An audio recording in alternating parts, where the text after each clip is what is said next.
ஓம் சாந்தி. Murali date 12/12/2024 காலை முரளி பாப்தாதா மதுபன். இன்னைக்கு பாபா முரளியில் சொல்கிறாங்க, இனிமையான குழந்தைகளே, பாபா கற்பிக்கும் இந்த படிப்பில் அளவற்ற வருமானம் இருக்கிறது. ஆகையினால் படிப்பை நன்றாக படித்து கொண்டே இருங்கள். தொடர்பு துண்டிக்கப்படக்கூடாது. கேள்வி: யாருக்கு விநாச காலத்தில் அன்பில்லாத புத்தி இருக்கிறதோ அவர்களுக்கு உங்களுடைய எந்த விஷயத்தில் சிரிப்பு வருகிறது? பதில்: நீங்கள் விநாசம் இப்போது நெருங்கிவிட்டது என்று சொல்லும்போது அவர்களுக்கு சிரிப்பு வருகிறது. பாபா இங்கே அமர்ந்து கொண்டிருக்கிறார், ஆனால் இங்கேயே இருக்க மாட்டார். பாபாவினுடைய வேலை தூய்மையாக்குவது என்பதை நீங்கள் தெரிந்துள்ளீர்கள். தூய்மையாகிவிட்டால் இந்த பழைய உலகம் விநாசமாகும், புதியது வந்துவிடும். இந்த சண்டையே விநாசத்திற்காகவே ஆகும். நீங்கள் தேவதையாக ஆகிவிட்டீர்கள் என்றால் இந்த கலியுக மோசமான உலகத்தில் வர முடியாது. ஓம் சாந்தி. ஆன்மீக தந்தை ஆன்மீக குழந்தைகளுக்கு புரிய வைக்கிறார். நாம் மிகவும் எதுவும் புரியாதவர்களாக ஆகிவிட்டோம் என்று குழந்தைகள் புரிந்து கொள்கிறார்கள். மாயை ராவணன் முட்டாளாக்கிவிட்டான். புதிய உலகம் ஸ்தாபனை ஆக வேண்டும், அதற்காக பாபா கண்டிப்பாக வந்துதான் ஆக வேண்டும் என்பதை குழந்தைகள் புரிந்துள்ளீர்கள். 3 சித்திரங்கள் கூட இருக்கிறது. பிரம்மாவின் மூலம் ஸ்தாபனை, விஷ்ணுவின் மூலம் வளர்ப்பு, சங்கரரின் மூலம் விநாசம். ஏனென்றால் செய்பவர் செய்ய வைப்பவர் பாபாதான் அல்லவா? செய்யக்கூடியவர் செய்ய வைக்கக்கூடியவர் எல்லாமே சிவபாபா தான். செய்பவர் செய்விப்பவர் ஒருவரே ஆவார். முதலில் யாருடைய பெயர் வந்தது? யாரு செய்கிறாரோ அவர் பிறகு யார் மூலமாக செய்விக்கிறார் என்பது வருகிறது. செய்பவர் செய்விப்பவர் என்று சொல்லப்படுகிறதல்லவா? பிரம்மாவின் மூலம் புதிய உலகத்தை ஸ்தாபனை செய்விக்கின்றார். நம்முடைய புதிய உலகம் எதை நாம் இப்போது ஸ்தாபனை செய்து கொண்டிருக்கிறோமோ இதனுடைய பெயரே தேவதைகளின் உலகம் என்பதையும் குழந்தைகளாகிய நீங்கள் தெரிந்துள்ளீர்கள். சத்தியுகத்தில் தேவதைகள் தான் இருக்கிறார்கள். வேறு யாரையும் தேவதைகள் என்று சொல்லப்படுவதில்லை. அங்கே மனிதர்கள் இருப்பதே இல்லை. ஒரு தேவதா தர்மம் தான் இருக்கிறது. வேறு எந்த தர்மமும் இருப்பதில்லை. உண்மையில் நாம் தான் தேவதைகளாக இருந்தோம். அடையாளங்கள் இருக்கின்றன என்ற நினைவிற்கு குழந்தைகளாகி நீங்கள் இப்பொழுது வந்துள்ளீர்கள். இஸ்லாமியர்கள், பௌத்தர்கள், கிறிஸ்தவர்கள் போன்ற அனைவருக்கும் அவரவருடைய அடையாளங்கள் இருக்கிறது. நம்முடைய ராஜ்யம் இருந்தபோது வேறு யாரும் இருக்கவில்லை. இப்போது மற்ற அனைத்து தர்மங்களும் இருக்கின்றன. நம்முடைய தேவதா தர்மம் மட்டும் இல்லை. கீதையில் மிகவும் நல்ல நல்ல வார்த்தைகள் இருக்கின்றன, ஆனால் யாரும் புரிந்து கொள்ள முடியாது. விநாச காலத்தில் அன்பில்லாத புத்தி மற்றும் அன்பான புத்தி என்று பாபா கூறுகின்றார். விநாசம் இந்த சமயத்தில் தான் நடக்க வேண்டும். பாபா சங்கம யுகத்தில் தான் வருகின்றார். உலக மாற்றம் ஏற்படும் போது குழந்தைகளாகிய உங்களுக்கு பழையதற்கு மாற்றாக அனைத்தையும் புதியதாக தருகின்றார். இப்போ பழசுக்கு பதிலாக எல்லாத்தையும் பாபா என்ன பண்ணுறாரு? புதுசாக தரார். அவர் பொற்கொள்ளனாகவும் இருக்கின்றார், சலவை தொழிலாளியாகவும் இருக்கின்றார், பெரிய வியாபாரியாகவும் இருக்கின்றார். மிக குறைந்தவர்களே வியாபாரம் செய்கிறார்கள். யாருக்கிட்ட? பாபா கிட்ட. இந்த வியாபாரத்தில் அளவற்ற நன்மை இருக்கிறது. படிப்பில் நிறைய நன்மை இருக்கிறது. படிப்பில் வருமானம் இருக்கிறது என்று நிறைய மகிமை பாடப்படுகிறது. அதுவும் பிறவிகளுக்கான வருமானம். எனவே அப்படிப்பட்ட படிப்பை நல்ல விதத்தில் படிக்க வேண்டும். மற்றும் படிப்பிப்பதையும் மிக எளிமையாக படிப்பிக்கின்றேன். பாபா நமக்கு படிப்பிக்கிறாரு, ரொம்ப சுலபமாக படிப்பிக்கிறேங்கிறார் பாபா. ஒரு வாரம் மட்டும் புரிந்து கொண்டு பிறகு எங்கு வேண்டுமானாலும் செல்லுங்கள். உங்களுக்கு இந்த படிப்பின் பிரதி வந்து கொண்டே இருக்கும். அதாவது முரளி கிடைத்து கொண்டே இருக்கும். பிறகு ஒருபோதும் தொடர்பு துண்டிக்கப்படாது. இது ஆத்மாக்கள் மற்றும் பரமாத்மாவோடு தொடர்பாகும். கீதையில் கூட விநாச காலத்தில் அன்பில்லாத புத்தி அழியும், அன்பான புத்தி வெற்றி அடையும் என்பது இருக்கிறது. இந்த சமயத்தில் மனிதர்கள் ஒருவர் மற்றவரை வெட்டி கொலை செய்கிறார்கள் என்பதை நீங்கள் தெரிந்துள்ளீர்கள். இவர்களைப் போல் கோபம் அல்லது விகாரம் வேறு யாரிடத்திலும் இல்லை இப்ப இருக்கக்கூடிய கலியுக மனிதர்கள் கிட்ட. திரௌபதி அழைத்தார் என்றும் பாடப்பட்டுள்ளது. நீங்கள் அனைவரும் திரௌபதிகள் என்று பாபா புரிய வைத்துள்ளார். பகவானுடைய மகா வாக்கியம் பாபா கூறுகின்றார், குழந்தைகளே, இப்பொழுது விகாரத்தில் போகாதீர்கள். நான் உங்களை சொர்க்கத்திற்கு அழைத்துச் செல்கிறேன். நீங்கள் தந்தையாகி என்னை மட்டும் நினைவு செய்யுங்கள். இப்போது விநாச காலம் அல்லவா? யார் சொல்வதையும் கேட்பதில்லை. உலகத்துல மனிதர்கள் யார் சொல்றதையும் கேட்கறதில்லை. சண்டையிட்டு கொண்டே இருக்கிறார்கள். அவர்களுக்கு அமைதியாக இருங்கள் என்று எவ்வளவு சொல்கிறார்கள், ஆனால் அமைதியாக இருப்பதில்லை. தங்களுடைய குழந்தைகளிடமிருந்து விடுபட்டு யுத்த மைதானத்திற்கு செல்கிறார்கள். எவ்வளவு மனிதர்கள் இறந்து கொண்டே இருக்கிறார்கள். மனிதர்களுக்கு எந்த மதிப்பும் இல்லை. மதிப்பு இருக்கிறது என்றால், மகிமை இருக்கிறது என்றால் அது இந்த தேவி தேவதைகளுக்கு தான் இருக்கிறது. இப்போது நீங்கள் அப்படி ஆவதற்காக முயற்சி செய்து கொண்டிருக்கிறீர்கள். உண்மையை சொல்வதென்றால், இந்த தேவதைகளை விடவும் உங்களுடைய மகிமை அதிகமாகும், பிராமணர்களுடைய மகிமை அதிகமாகும். உங்களுக்கு இப்போது பாபா கற்பித்துக் கொண்டிருக்கிறார். எவ்வளவு உயர்ந்த படிப்பாக இருக்கிறது. படிக்கக்கூடியவர்கள் நிறைய பிறவிகளின் கடைசியில் முற்றிலும் தமோபிரதானமாக இருக்கிறார்கள். இப்ப படிக்கக்கூடிய நீங்க எல்லாருமே கடைசி பிறவியில தமோபிரதானத்துல இருக்கீங்கிறார் பாபா. நான் எப்போதும் சத்தோ பிரதானமாகவே இருக்கிறேன். சிவபாபா சொல்றாரு, நான் எப்பயுமே சத்தோ பிரதானமாக தான் இருக்கேன். நான் குழந்தைகளாகிய உங்களுடைய கீழ்ப்படிந்த சேவகனாகி வந்துள்ளேன் என்று சிவபாபா கூறுகின்றார். நாம் எவ்வளவு மோசமானவர்களாக ஆகிவிட்டோம் என்று சிந்தனை செய்து பாருங்கள். பாபா தான் நம்மை ஆஹா ஆஹா என்ற நிலைக்கு மாற்றி இருக்கின்றார். பகவான் வந்து மனிதர்களுக்கு கற்பித்து எவ்வளவு உயர்ந்தவர்களாக மாற்றுகின்றார். நான் நிறைய பிறவிகளின் கடைசியில் உங்கள் அனைவரையும் தமோ பிரதானத்திலிருந்து சத்தோ பிரதானமாக மாற்ற வந்துள்ளேன் என்று சிவபாபா அவரே கூறுகின்றார். இப்போது உங்களுக்கு கற்பித்து கொண்டிருக்கிறேன். நான் உங்களை சொர்க்கவாசியாக ஆக்கி இருந்தேன். இதுக்கு முன்னாடி உங்களை சொர்க்கவாசியா நான் மாற்றி இருந்தேன். பிறகு நீங்கள் எப்படி நரகவாசிகளாக ஆனீர்கள்? யார் உங்களை நரகவாசியாக மாற்றியது என்று பாபா கேட்கின்றார். விநாச காலத்தில் அன்பில்லாத புத்தி அழிவுக்கானது என்று பாடப்பட்டுள்ளது. அன்புள்ள புத்தி வெற்றியடையும். பிறகு எந்த அளவிற்கு அன்புள்ள புத்தியாக இருப்பீர்களோ, அதாவது அதிகம் நினைவு செய்வீர்களோ, அந்த அளவிற்கு உங்களுக்கு தான் நன்மையாகும். யுத்த மைதானம் அல்லவா? கீதையில் என்ன மாதிரியான யுத்தத்தை பற்றி சொல்லப்பட்டிருக்கிறது என்பதை யாருமே தெரிந்திருக்கவில்லை. அவர்கள் கௌரவர்களுக்கும் பாண்டவர்களுக்கும் யுத்தம் என்று காட்டிவிட்டார்கள். கௌரவ சம்பிரதாயம் பாண்டவ சம்பிரதாயமும் இருக்கிறது, ஆனால் யுத்தம் எதுவும் இல்லை. யார் பாபாவை தெரிந்திருக்கிறார்களோ அவர்களை பாண்டவர்கள் என்று சொல்லப்படுகிறது. பாபாவோடு அன்பான புத்தி உடையவர்கள், பாபாவோடு அன்பில்லாத புத்தி உடையவர்களை கௌரவர்கள் என்று சொல்லப்படுகிறது. வார்த்தைகள் புரிந்து கொள்வதற்கு தகுதியாக மிக நல்லவைகளாக இருக்கின்றன. இப்போது சங்கமயுகமாகும். புதிய உலகத்தின் ஸ்தாபனை நடந்து கொண்டிருக்கிறது என்பதை குழந்தைகளாக நீங்கள் தெரிந்துள்ளீர்கள். புத்தியின் மூலம் புரிந்து கொள்ள வேண்டும். இப்போது உலகம் எவ்வளவு பெரியதாக இருக்கிறது. சத்தியுகத்தில் எவ்வளவு குறைவான மனிதர்கள் இருப்பார்கள். சிறிய மரமாக இருக்கும் அல்லவா?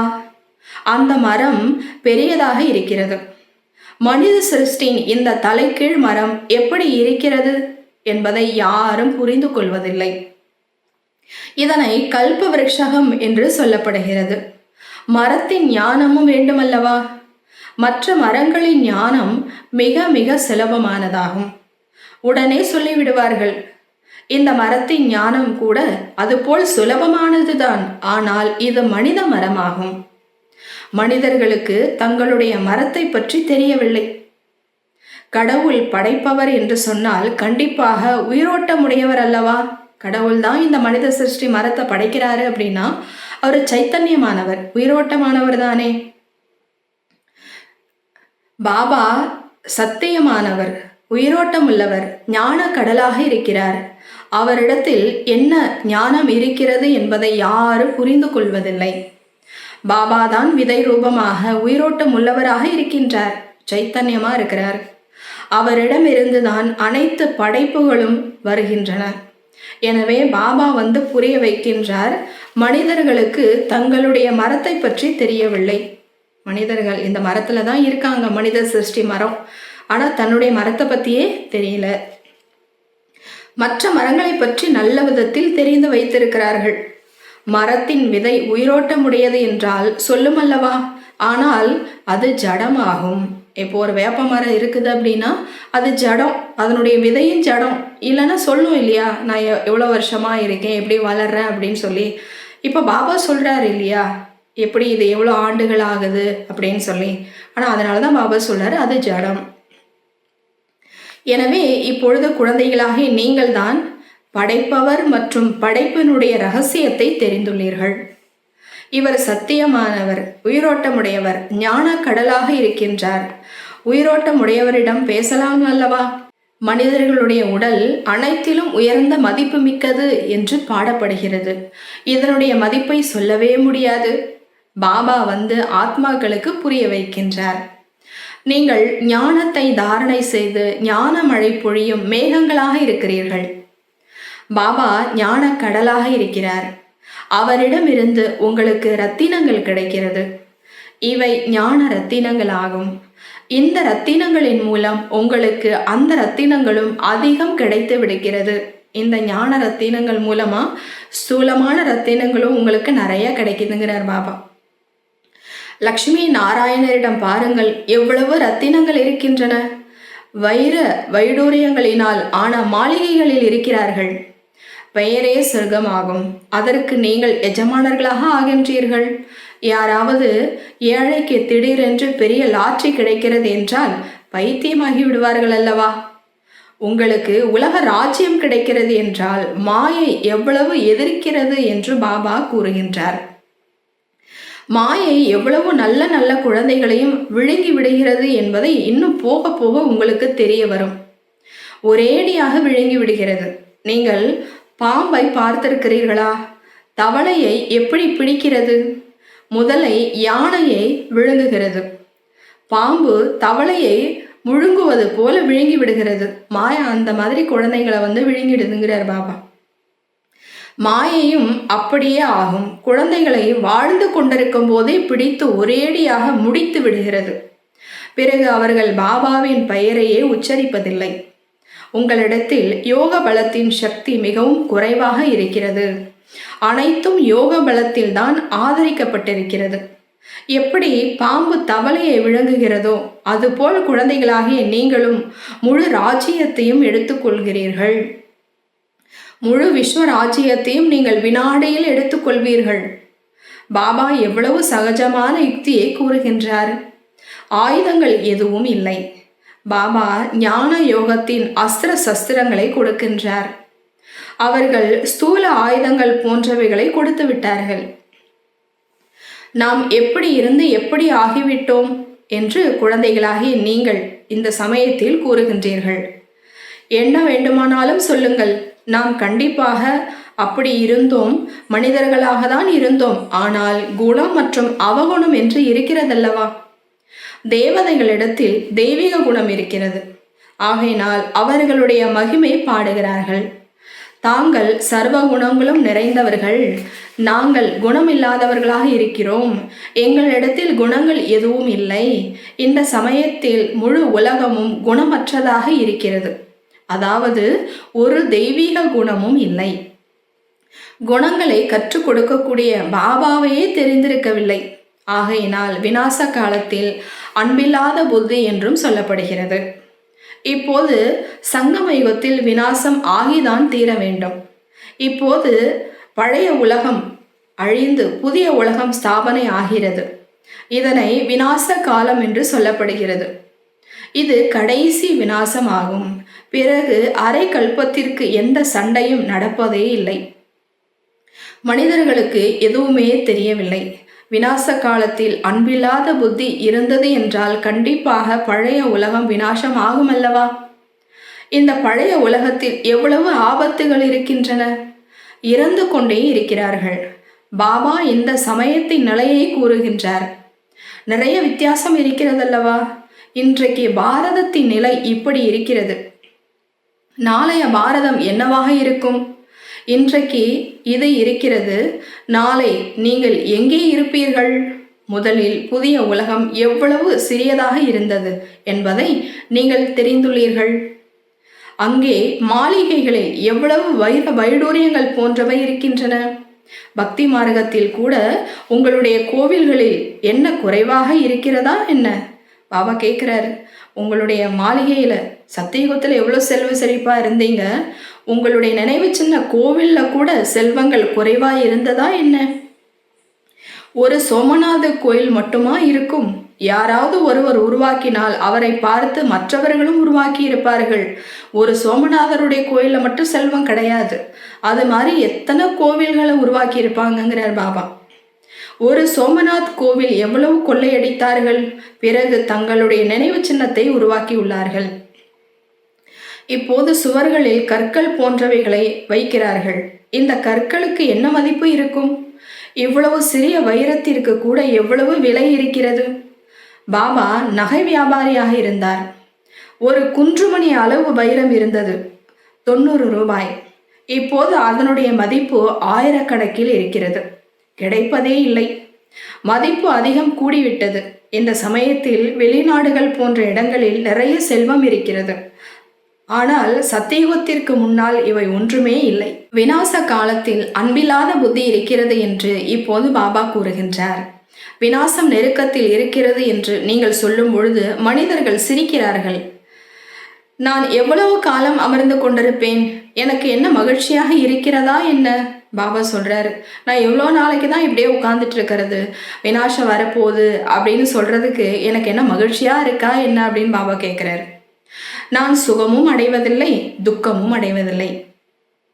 தூய்மையாக்குவதற்கான கடமை என் மீது இருக்கிறது. நீங்கள் எப்படி இருந்தீர்கள், இப்போது இப்படி ஆகிவிட்டீர்கள். மீண்டும் உங்களை அப்படியே உயர்ந்தவர்களாக மாற்றுகிறேன். நாம் மீண்டும் அப்படி ஆகக்கூடியவர்கள் என்பதை நீங்கள் தெரிந்துள்ளீர்கள். உங்களுக்கு இப்போது இந்த அறிவு வந்துள்ளது. நாம் இந்த தெய்வீக வம்சத்தின் சம்பந்திகளாக இருந்தோம். ராஜ்யம் இருந்தது, பிறகு அப்படியே தங்களுடைய ராஜ்யத்தை இழந்தோம். பிறகு மற்றவர்கள் வர ஆரம்பித்தார்கள். இப்போது இந்த சக்கரம் முடிகிறது. லட்சக்கணக்கான ஆண்டுகளின் விஷயம் இல்லை என்பதை இப்பொழுது நீங்கள் புரிந்து கொள்கிறீர்கள். இந்த சண்டையே விநாசத்தினுடையதாகும். அந்த பக்கம் மிக அமைதியாக இருப்பார்கள். எந்த கஷ்டமும் ஏற்படாது. மருத்துவமனைகள் போன்றவை இருக்காது. சேவை செய்வதற்கும் அழுவதற்கும் யார் இருப்பார்கள்? அங்கு இந்த வழக்கமே இல்லை. அவர்களுடைய மரணம் சகஜமாக நிகழ்கிறது. இங்கே துக்கப்பட்டு இறக்கிறார்கள். ஏனென்றால் நீங்கள் நிறைய சுகத்தை அடைந்துள்ளீர்கள். எனவே துக்கத்தையும் நீங்கள் பார்க்க வேண்டும். இரத்த ஆறு இங்கேதான் ஓடும். இந்த சண்டைக்கு பிறகு அமைதியாகிவிடும் என்று அவர்கள் புரிந்து கொள்கிறார்கள். ஆனால் அமைதியாகவே ஆகாது. வேட்டையில் மிருகத்தின் இறப்பு வேட்டைக்காரனுக்கு மகிழ்ச்சி இல்லை. வேட்டையாடுறாங்க அப்படின்னா மிருகத்தினுடைய இறப்பு வேட்டைக்காரனுக்கு மகிழ்ச்சியாக இருக்கும். அதுபோல நீங்கள் தேவதைகளாக ஆகின்றீர்கள். அப்போ உலகத்துல விநாசம் வருது அப்படின்னா அதற்கான மகிழ்ச்சி யாருக்கு இருக்கணும்? உங்களுக்கு தான் இருக்கணுங்கிறார் பாபா. நீங்கள் தேவதையாக ஆகின்றீர்கள். பிறகு கலியுக மோசமான உலகத்தில் நீங்கள் வர முடியாது. நீங்க தேவதை ஆயிட்டீங்க அப்படின்னா திரும்ப இந்த கலியுகத்துக்கு நீங்க வரமாட்டீங்க. விநாசத்தையும் பாருங்கள், ஸ்தாபனையையும் பாருங்கள் என்று கீதையில் கூட பகவானுடைய மகா வாக்கியம் இருக்கிறது. காட்சிகள் கூட ஏற்பட்டதல்லவா? இந்த காட்சிகள் அனைத்தும் கடைசியிலும் ஏற்படும். இவர் இப்படி ஆகின்றார். பிறகு அந்த சமயத்தில் அழுவார்கள். நிறைய பச்சாதாபப்படுவார்கள், தண்டனை அனுபவிப்பார்கள், அதிர்ஷ்டத்தை நொந்து கொள்வார்கள். ஆனால் என்ன செய்ய முடியும்? இது 21 பிறவிகளின் லாட்டரி ஆகும். நினைவு வருகிறதல்லவா? காட்சி இல்லாமல் யாருக்கும் தண்டனை கிடைக்க முடியாது. நீதி விசாரணை குழு அமருமல்லவா? நல்லது. இனிமையிலும் இனிமையான காணாமல் போய் கண்டெடுக்கப்பட்ட செல்ல குழந்தைகளுக்கு தாயும் தந்தையுமான பாப்தாதாவின் அன்பு நினைவுகளும் காலை வணக்கமும். ஆன்மீக குழந்தைகளுக்கு ஆன்மீக தந்தை நமஸ்காரம். ஆன்மீக தந்தைக்கு ஆன்மீக குழந்தைகளின் நமஸ்காரம். நன்றி பாபா. தேங்க்ஸ் பாபா. தாரணைக்கான முக்கிய சாரம். நடைமுறை செய்வதற்காக முரளியிலிருந்து முக்கியமான 2 பாயிண்ட்ஸ். முதலாவது, தங்களுக்குள் ஞான ரத்தினங்களை தாரணை செய்து ஞான மழை பொழியும் மேகங்களாக ஆக வேண்டும். ஞான ரத்தினங்களின் மூலம் உலக ராஜ்யம் எனும் லாட்டரியை அடைய வேண்டும். இரண்டாவது, இந்த விநாச காலத்தில் பாபாவிடம் அன்பு வைத்து ஒருவருடைய நினைவிலேயே இருக்க வேண்டும். கடைசி நேரத்தில் பச்சாதாபம் படும்படியான அல்லது அதிர்ஷ்டத்தை கெடுத்து கொள்ளும்படியாக எந்த கர்மத்தையும் செய்யக்கூடாது. வரதானம். சதா சிநேகியாகி பறக்கும் கலையின் வரதானத்தை அடைந்து நிர்ணயிக்கப்பட்ட வெற்றி எனும் நிலையில் கவலையற்றவர் ஆகுக. சதா அன்பானவர்களாகி பறக்கும் கலையின் வரதானத்தை அடைந்து நிர்ணயிக்கப்பட்ட வெற்றி எனும் நினைவில் கவலையற்றவர் ஆகுக. வெற்றி எனக்கு நிச்சயிக்கப்பட்டாச்சு அப்படிங்கிற நினைவில் கவலையற்றவர்களாக இருங்க. விளக்கம்.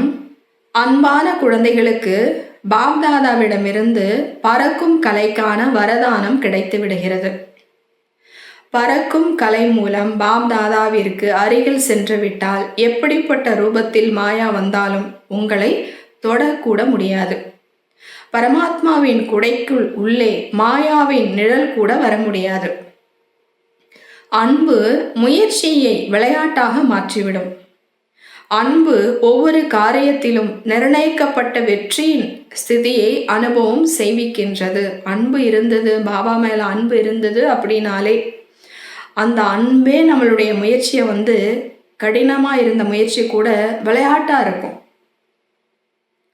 அன்பு இருந்தது அப்படின்னா ஒவ்வொரு காரியத்திலையும் வெற்றி நிச்சயிக்கப்பட்டது அப்படிங்கிற மாதிரி உங்களுக்கு அனுபவம் ஆகுங்கிறார் பாபா. அன்பான குழந்தைகள் ஒவ்வொருவரும் எப்பொழுதும் கவலையற்று இருப்பார்கள். ஸ்லோகன்.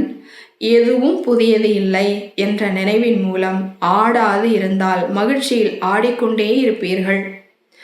எதுவும் புதியது இல்லை என்ற நினைவின் மூலம் ஆடாது இருந்தால் மகிழ்ச்சியில் ஆடிக்கொண்டே இருப்பீர்கள்.